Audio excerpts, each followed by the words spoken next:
Hey guys, welcome back to the channel. Thank you so much for watching this video today. It definitely has been a minute since the last video. I do apologize.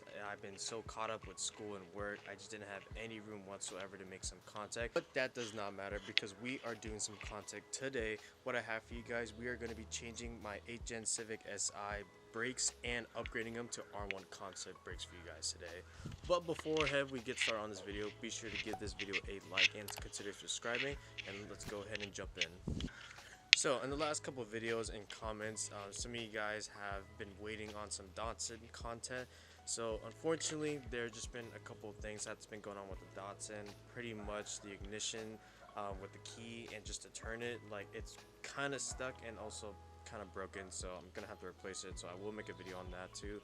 Other than that, I've just been contemplating on like what to do next, just because the Datsun is an old car, like everything needs to be replaced, and I'm trying to figure out which one's the first choice that I should do. So I'm afraid that's gonna have to wait. So I'm afraid when there is Datsun content, it's gonna just come out whenever. So because I keep saying I've been getting some stuff coming out for you guys, but honestly it's been lacking. So you guys were just gonna have to wait a little bit longer.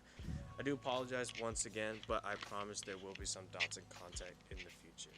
So the reason why we're changing my brakes today, just because a long time ago when I changed my front brakes only, real mechanics should change all four brakes, but I decided to just do the fronts. It looks like it definitely backfired, or it came back. What happened was, or my theory is, I only bled the front brakes. I didn't do the rears at all, thinking that wasn't a big deal. Then that's where it started to happen. Pretty much a couple months ago, I was starting to get some very violent shaking when driving on the freeway around like 60 or 70. Fortunately, it definitely affected one of my pads on the driver's side, and those pads are completely gone. Nothing to. It's possible that it might have been warped the rotors. The ones on the passenger side, they do have pads still, but I don't want to take that chance. Alright guys, so like I said, we're going to be upgrading the brakes today with these brand new R1 concept. I highly recommend getting a pair for you guys yourself, just because it obviously when we get to the website, it explains like what kind of pads you're looking for, like if it's like aggressive driving or daily driving or even off-road too, they will definitely find the correct brake system that you want to have on your vehicle. So I went ahead and went with daily driving and a little bit of aggressive tow driving. So after they recommended what type of driving I do daily driving and a little bit of aggressive tow driving as well.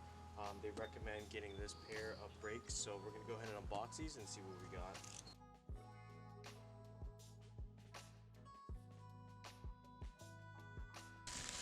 Alright, so we got all the hardware right here. We got the ones for the front and we got the ones for the rears.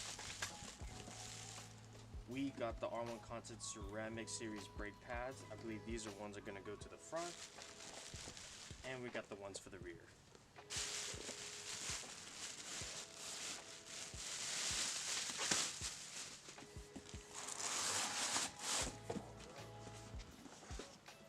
Alright, and my by far favorite part of this setup is the rotors, because I actually went with a drill and slotted rotor type to give me a little bit of an aggressive braking. So let's go ahead and unbox and show you guys.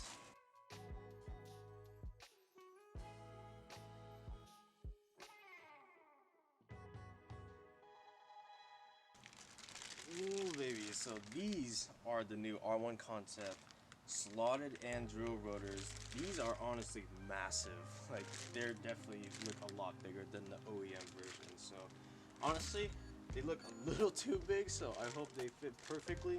But we're gonna go ahead and put these on, and we're gonna test out the car with the new brakes, see how it feels. But first, we're gonna get the car jacked up, and then we're gonna start taking off everything.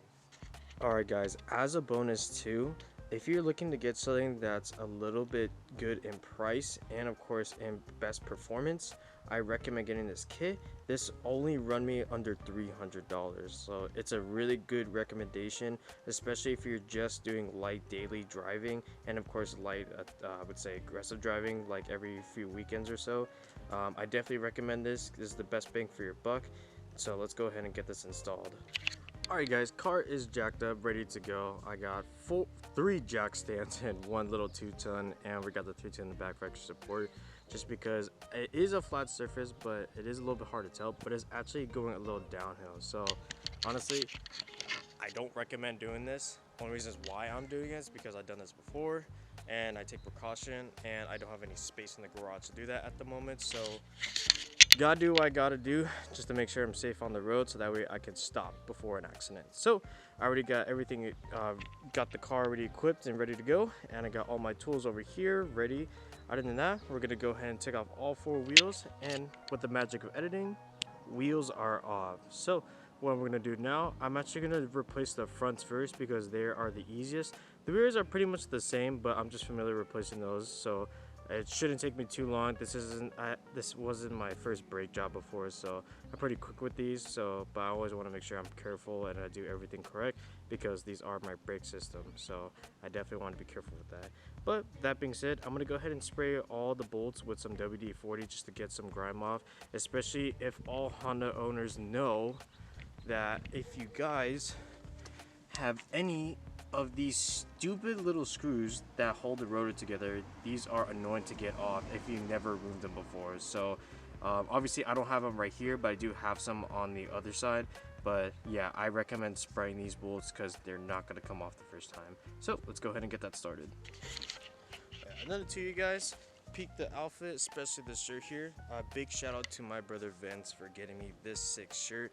If you guys don't have, like, I would say like most people start out actually with just regular t-shirts or like their daily clothes, and they don't realize like how dirty their stuff gets and it could possibly stain it.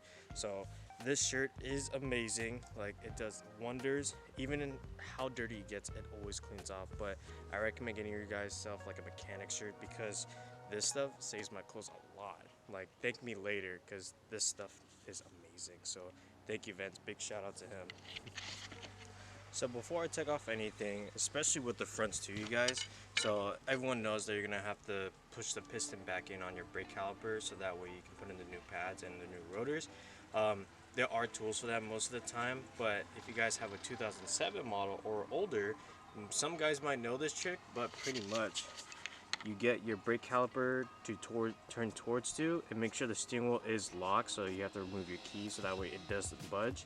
Take like a flathead or a crowbar and stick it in this little gap right here, and all you have to do is pretty much, I'm gonna do this guy, put it in here, you're gonna pull it towards yourself, and this will push back the piston back in place so you know how to use the tool. So just a little friendly tip, if you guys are changing brakes for the first time and you don't want to do that old work, if you have an older car, I recommend doing it because it saves a lot of time. But obviously using tools is a little bit better, but if you have an older car and you just don't have a brake caliper return piston spring, then I would definitely recommend doing that. So you guys, all I do is just look through the inspection hole, put it in the little gap between the rotor, grab your handle, and just start pulling it towards. And you can see the rotor is actually just a little bit loose now. That's because we just pushed in the piston. So now you don't have to use that tool, and it'll be a lot easier to change the brakes. So let's go ahead and take this off.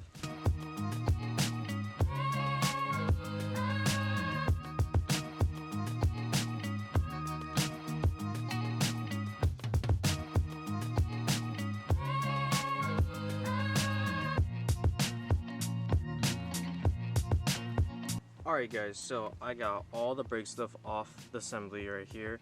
All I'm going to do now, I'm just going to clean up everything just to make sure we don't have too much corrosion or brake dust that's built up onto the brake caliper system. The pads, I'm most likely going to recycle them just because they are a little pretty worn on this side. The other side on the drivers is actually far more worse. I'll show you guys later on. But I'm going to go ahead and clean this up, and then we're going to go ahead and compare the rotor size to the new R1 concept. So I'll see you guys in a bit. Alright guys, so I got the brake assembly cleaned up to how I'm pretty satisfied with. Like, it's not perfect, but it is good enough. So we are going to go ahead and compare the old rotor to the new R1 concept. So what I'm going to do is bring this guy over here right next to the R1 concept rotor, and I'm really hoping it's the same size, because if it doesn't fit, we're gonna have a problem. So moment of truth. Okay, so far it does look like it is a little bit bigger, so I'm really hoping it does fit. Mainly I'm mostly wondering will it fit the brake caliper. So I'm gonna go ahead and see which one is for the passenger's front side, and I'll get back to you guys, and then we're gonna test fit it. Alright guys, so before we put these on, so obviously you can see that for these drill and slaughter rotors, they're going in one direction. But there are some rotors that you want to pay attention to, because it's not only just about what's on the outside, but it's also, I believe it's called the intervalves on the inside, which is, or the cooling valves, I believe. So pretty much those little straight lines in between the rotors, if they're going at an angle, you want to go at the same direction. But if they're just going straight up, just like these guys here, it doesn't matter which way you put this rotor. The only thing that I would recommend doing is if it's going to the right, and since I'm changing out the right front passenger and it's going towards the right, then we're going to put this guy on because it's going to the right in that direction. So we're going to go on test fit. Fingers crossed, I hope this fits because it is a little bit bigger. And then if all goes well, we're going to go ahead and install this. But first, if you guys know, every time we change the rotors, there's always some oil lubrication on this so it doesn't rust when it gets shipped. So we're going to go ahead and wipe that down with some brake cleaner, and then we're going to install. So I'll be right back.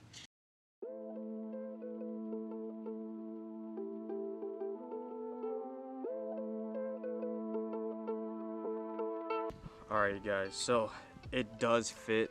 It's definitely a little bit bigger, which is super nice because this is going to look so good with the Koenig hypergrams in front of them. So that being said, we're going to go ahead and get everything installed and get the new brake pads in. Alright guys, so we are now moving to the brake pads. So I already got the brake caliper bracket already installed. So now we're going to take these guys out.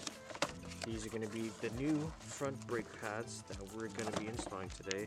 So I have heard pretty good stuff about these. They actually last for a good amount of time, especially if you're driving a little bit aggressive in tow. So I'm very stoked to try these out. So we're going to go ahead and install these guys in, put the caliper on, and then move on to the other side.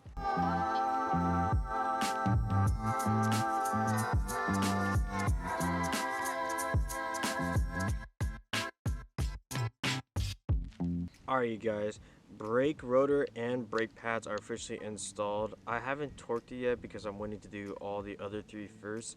Other than that, I'm going to go ahead and move on to the driver's side now and show you guys the pads. I'm not going to film the whole session of me taking apart just because you guys already saw this side. So I will be back when the brake pads are out on the driver's side. So I'll see you guys in a bit. Alright guys, so I got the brake pads out from the driver's side. So honestly, they don't look as bad as I thought. Like, they are low in pad, but now I'm also wondering what else is causing the vibration issue. I don't know if it could be like a motor mount or a bushing that's on the suspension. For right now, I'm just gonna go ahead and change the brakes because they are squealing. So it's definitely due to have that brake changed. I just hope it fixes the vibration issue. So pretty much, like, to be more in detail of like what goes on when I feel that vibration, I'll be in 6th gear on the freeway, going around like 60-70 miles per hour, and then I start to notice that my car struggles to when I press on the accelerator, and then it'll feel shaking and it doesn't want to like go as well. Like it feels like the rotors aren't exactly like mounted onto the wheel assembly properly, or it feels warped.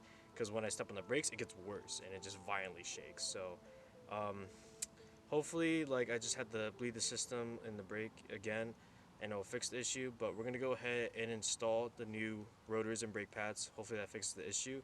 That being said, I'll see you guys in the rear passenger side when we change out those brakes. Alright guys, front brake caliper and rotors are now installed. We are now going to move towards the rear of the car now. So far I've been having pretty good luck with these screws that holds the rotors, so I'm just going to keep doing that so I can preserve them. Other than that, we're just going to go ahead and take this off, and then we can put on the new rotors and brake pads. I actually never changed the rear brakes before, so it's not too bad from where the pads are showing, but still I recommend doing all four now. But I'm going to go ahead and remove the brake and rotors, and then we can get the new R1 concept installed for you guys. Before we take off the brake caliper, make sure your e-brake is down, so that way the pads are grabbing. So now we can go ahead and remove this whole brake caliper. Alright guys, brake bracket and rotor is finally off. This actually took a lot of elbow grease just to get this off, just because since I never moved it once, there's just a bunch of dirt and grime buildup, so it's definitely hard to get those bolts off. Other than that, we're just gonna go ahead and clean the surface really quick, and then put on the new rotor and the brake pads, and then we're good to go. And then we're gonna go on the other side, and then we're have to bleed the system.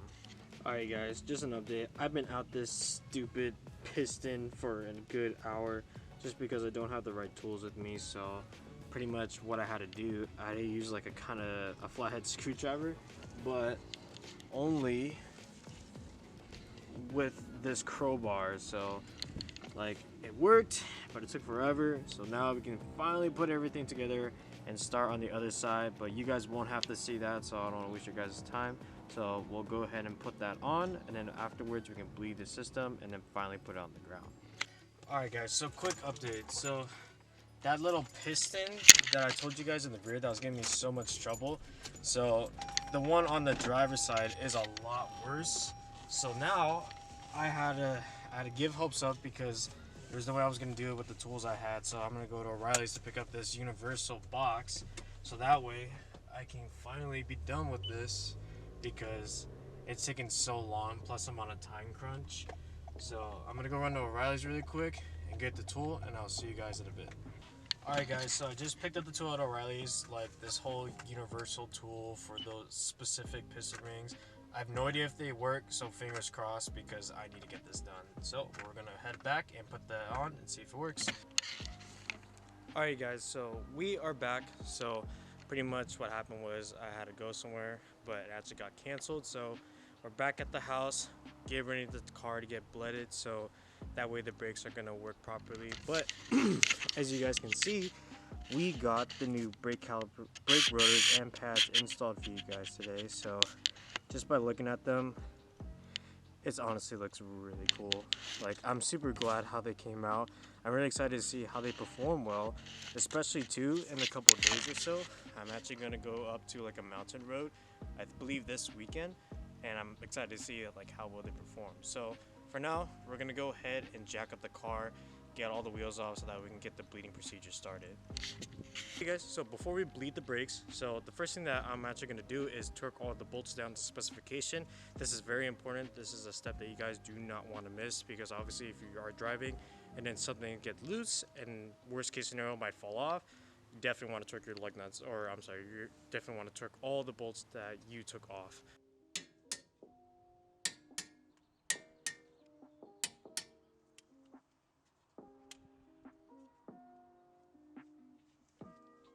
Alright guys, so we got the car ready to get the brakes bleed.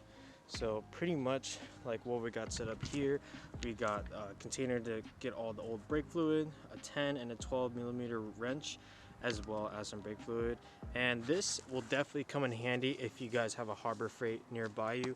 This is a brake bleeder vacuum pump. It's super easy and super affordable. This thing was only 25 bucks, and it comes with all the little adapters here, and of course a little carrier to have all the old brake fluid.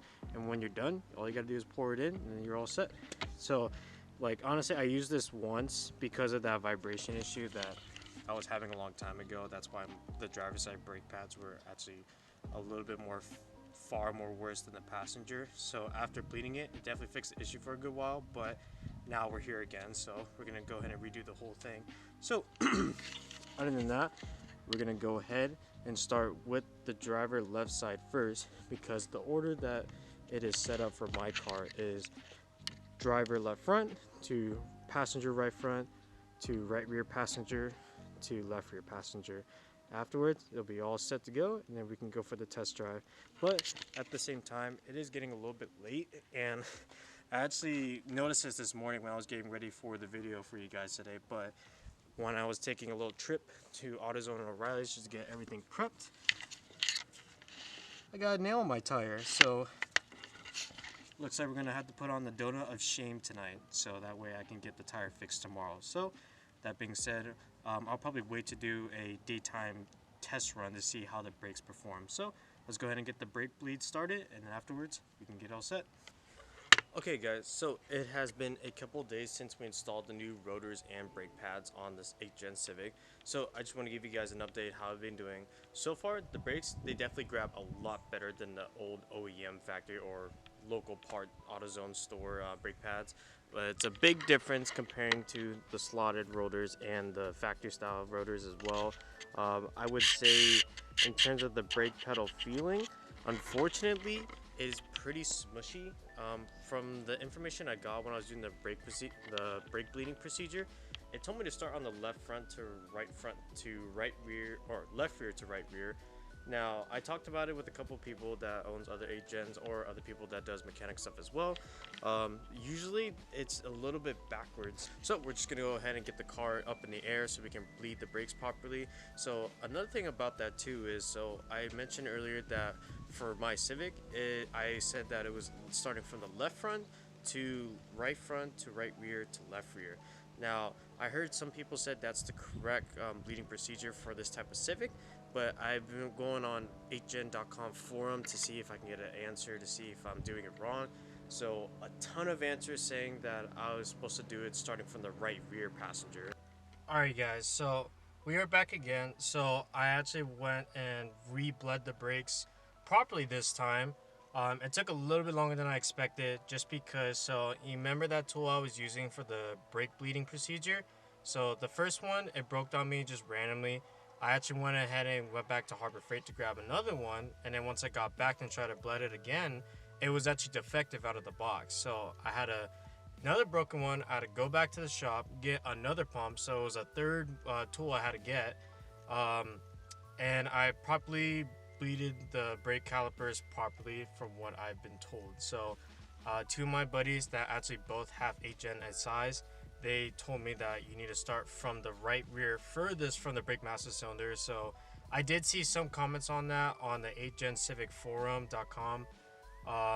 Unfortunately, the one I was doing first was the wrong order, so we have now properly bled the brakes. I spent around 10 to 15 minutes on each caliper just to make sure there's no more air or any bad brake fluid inside the system, so everything is bled out completely. So at the moment, I'm actually pressing on the pedal. It feels solid. It feels super sturdy, which I wanted in the first place. So the big question is it going to stay like that, or if it's going to stay somewhat the same after I start up the car? So let's go ahead, put it in neutral, start the car up, and hopefully it doesn't depress all the way down to the floor. All right, moment of truth. Hopefully that doesn't go all the way down. Okay, so far so good. Alright guys, test drive was a success. So honestly, after driving it for the first time after replacing the rotors and brake pads, the brake pedal feels the same as it does right now. So maybe there's like a slight big difference, but honestly it's not very much. But I also just wanted to bleed the brakes again just to make sure there's no more air inside the system. So other than that, I think we are all good, you guys. Sorry that it took so long just to get a complete review, but in this case, I just want to thank you guys for watching this video today. It looks like I'm going to go ahead and end the video here. Stay tuned because we do have a couple of parts in my room actually. They're waiting to be installed, and I'm trying to complete it as much as possible for this summer. So that being said, thank you guys so much for watching. Give this video a like and consider subscribing, and I'll see you guys in the next video. Peace out.